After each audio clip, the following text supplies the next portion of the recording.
అందరికీ నమస్కారం. ఈరోజు మనం తెలుసుకోబోతున్న స్టోరీ పేద పిల్లల వర్షాకాలం కష్టాలు. సిటీలో ఉండే ఎన్నో స్లమ్స్లో అది ఒక స్లమ్. అక్కడ ఉండే శివ, కార్తీక్, కవిత అనే పిల్లల కథే ఈ కథ.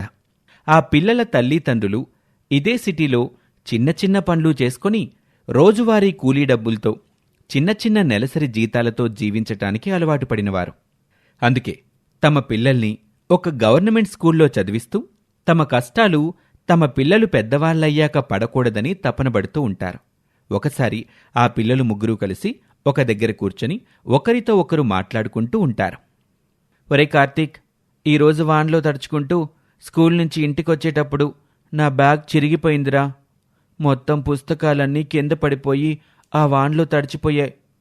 ఇంకోసారి నా బ్యాగ్ తీసుకొని మీ చెప్పులు కుట్టే మావయ్య ఉన్నాడు కదా, తన దగ్గర కుట్టించుకొని రావా ప్లీజ్. లేదురా శివ, మొన్నసారి ఆ బ్యాగ్ కుట్టేటప్పుడే మా మావయ్య చెప్పాడు, ఇక ఈ బ్యాగ్ పని అయిపోయిందిరా కార్తీకు, దీనికి కుట్లేసినా ఎక్కువ రోజులు రాదు అని. ఇది పక్కన పడేసి మరొకటి చూసుకోవాలని అప్పుడే చెప్పాడ్రా. కానీ అదెలా అవుతుంది కార్తీక్? మన అమ్మా నాన్నలు ఎంతో కష్టపడి మనల్ని పెంచుతున్నారు. మనం అందరి పిల్లలాగా అవి కావాలి ఇవి కావాలి అని వాళ్ళని అడిగితే పాపం వాళ్ళు ఎలా కొనివ్వగలరు చెప్పు అంటూ ఎంతో మెచ్యూర్గా ఆ ముగ్గురు పిల్లలు మాట్లాడుకుంటూ ఉండగా వాళ్ళ నేస్తం వీరు తన చేతిలో ఒక పాత బ్యాగ్ తీసుకుని అక్కడికొచ్చి, శివా, ఇదిగో నీ బ్యాగ్ చినిగిపోయింది కదా, అందుకే ఇది తీసుకొచ్చాను. ఒక పెంట కుప్ప మీద ఈ బ్యాగ్ పడేసి ఉంది. దీనికి కొద్దిగా చిరుగులున్నాయి, అందుకే ఎవరో దీన్ని పడేశారనుకుంటా. ఇది నువ్వు కుట్టించుకొని చక్కగా ఉతుక్కొని వాడుకుంటే ఒక 2 క్లాసులు నువ్వు నెట్టేయొచ్చు అని ఆ పాత చిరిగిపోయిన బ్యాగ్ వీరు ఇస్తుంటే దాన్ని చూసి ఆ ముగ్గురు పేద పిల్లల ముఖాలు వెలిగిపోయాయి. అది కొత్తది కాకపోవచ్చు, కానీ వాళ్లకి అవసరం ఉన్న సమయంలో అలాంటి ఒక పాతది చిరిగిపోయిందైనా ఆ బ్యాగు వాళ్లకు అందటం వాళ్ళకి పట్టరాని సంతోషాన్నిచ్చింది. అలా కోతి నేస్తం వీరు తెచ్చిన ఆ పాత బ్యాగ్ని గణేష్ వాళ్ల మావయ్య చేత కుట్టించుకొని వాడుకోవటం మొదలుపెట్టాడు ఆ పేద కుర్రాడు. అలా ప్రతి విషయంలోనూ ఆ పిల్లలు తమ తల్లిదండ్రుల కష్టాన్ని అర్థం చేసుకుంటూ జీవిస్తున్నారు. ఇదంతా ఇలా ఉంటే ఆ స్లమ్కి కొద్ది దూరంలో ఒక రిచ్ క్లాస్ గేటెడ్ కమ్యూనిటీ ఉంది. అందులో అమృత అనే డబ్బున్నమ్మాయి ఉంటుంది. తన ఫేవరెట్ డాగ్ చోటుతో కలిసి అల్లరి చేస్తూ జాలీగా అసలు కష్టమంటేనే తెలియని ఒక జీవితాన్ని గడుపుతుంది. అలాంటి అమృతకి ఎప్పుడూ ఏదో ఒక అసంతృప్తే ఉండేది. తన స్కూల్ బుక్స్ కాస్త నలిగినా, వాటి మీద ఉన్న లేబుల్స్ కొంచెం చిరిగినా ఆమె వాటిని పక్కన పడేసి మళ్లీ కొత్త బుక్ సెట్స్ కొనమని తన తల్లిదండ్రుల దగ్గర మారాన్ చేసేది. ఒకరోజు అమ్ము తన తల్లితో ఇలా అంటుంది, మమ్మీ, నా మ్యాథ్స్ బుక్ని బ్యాగ్లో పెట్టుకునేటప్పుడు కొంచెం నలిగి దాని మీద ఉన్న లేబుల్ చిరిగిపోయింది. అందుకే నాకు ఇంకో మ్యాథ్స్ బుక్ కొనేసే మమ్మీ, నేను పాత బుక్ ఇక వాడను. అదేంటి బేబీ, లేబుల్ చిరిగిపోతే మరో కొత్తది వేసుకొని అదే వాడుకోవచ్చు కదా. నేను అలా వాడినని నీకు తెలుసు కదా మమ్మీ. నువ్వు నాకు కొత్త బుక్ కొనవకపోతే నేను స్కూల్కి పోను అంటూ మొండిగా కూర్చునేది.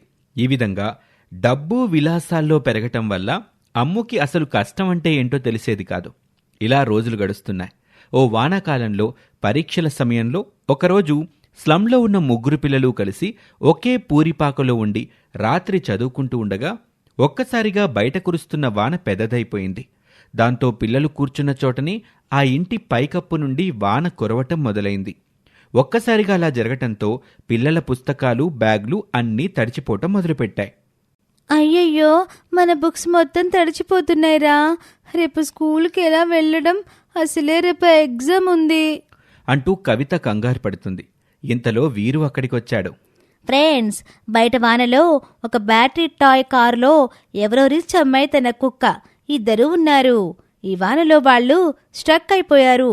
అందుకే తన కార్ని నెడితే 100 రూపాయలు ఇస్తుందంట. మనం తనకి సాయం చేస్తే ఆ డబ్బులు మీకు ఉపయోగపడతాయి అంటూ పేదవారైన తన ముగ్గురు నేస్తాలకి ఏదో ఒక విధంగా సహాయపడే ఆలోచన చెప్పింది.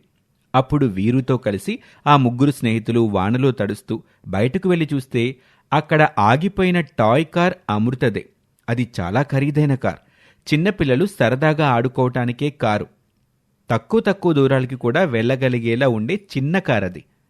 ఆ వానలో అది కదలకపోవటంతో అమ్ము వీరు ద్వారా ఆ సహాయం కోరింది.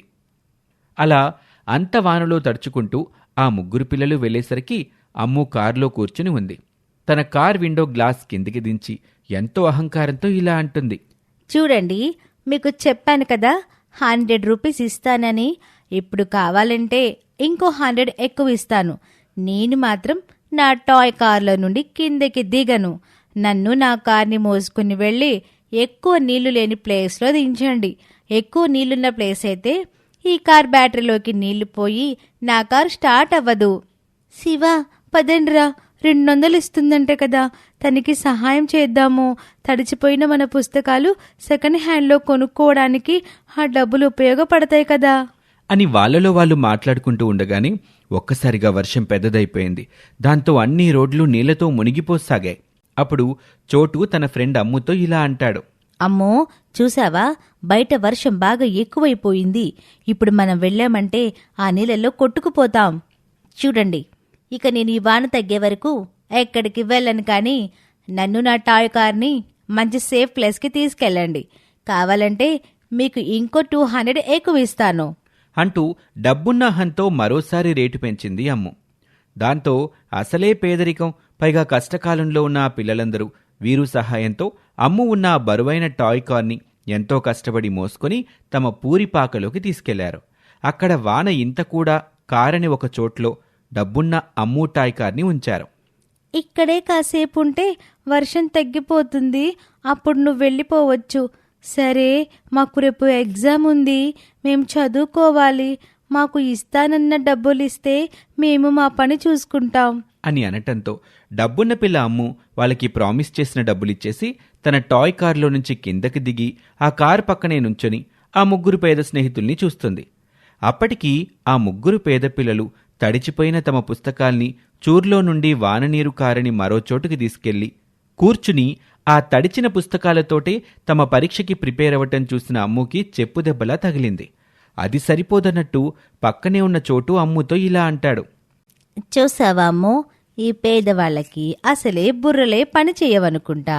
అంత తడిచిపోయిన బుక్స్తో చదువుకుంటున్నారు చూడు, పిచ్చోళ్ళు అని చోటు ఎగతాళిగా అంటే అమ్ము మాత్రం అప్పటికే చాలా తీక్షణంగా ఆ పేద పిల్లలు చదువు కోసం పడుతున్న అవస్థల్ని చూసి డబ్బున్న అహంతో ఇన్నాళ్ళు తను ప్రవర్తించిన తీరు ఎంత తప్పో తెలుసుకుంది.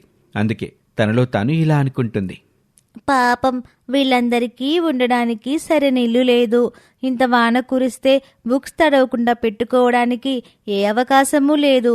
అయినా సరే ఆ తడిచిపోయిన బుక్స్ తోటే వీళ్ళు చదువుకుంటే నేను చిన్నగా బుక్ నలిగినా సరే దాన్ని పక్కన పడేసి కొత్త బుక్ కొనివ్వమంటున్నాను అని తన తప్పుల్ని తాను గ్రహించింది. అందుకే అప్పటి వరకు ఆమెలో ఉన్న ఆ డబ్బున్న అహంకారం ఆ వాన వెలిసే సమయానికి తగ్గిపోయింది. వెంటనే తన టాయ్ కార్ తీసుకుని ఇంటికి వెళ్ళిపోయింది. ఆ మరునాడు వాళ్ళ మమ్మీని తీసుకొచ్చి పేదరికం వల్ల చదువుకోవటానికి సరైన పుస్తకాలు కానీ, వాన నుండి ఎండ నుండి కాపాడి సరైన నీడ కానీ లేని ఆ పేద పిల్లల కోసం సహాయం చెయ్యాలని కోరింది. ఆ పేద పిల్లల వానాకాలం కష్టాలు ఇకపై వాళ్లకి ఉండకూడదనుకొని తన తల్లిని కోరిన ఆ కోరిక ఆ పేద పిల్లల జీవితాల్లో చాలా మార్పులు తీసుకొచ్చింది. ఇది ఇవాల్టి కథ. మరొక ఆసక్తికర కథలో మళ్ళీ కలుద్దాం. అంతవరకు సెలవు. నమస్తే.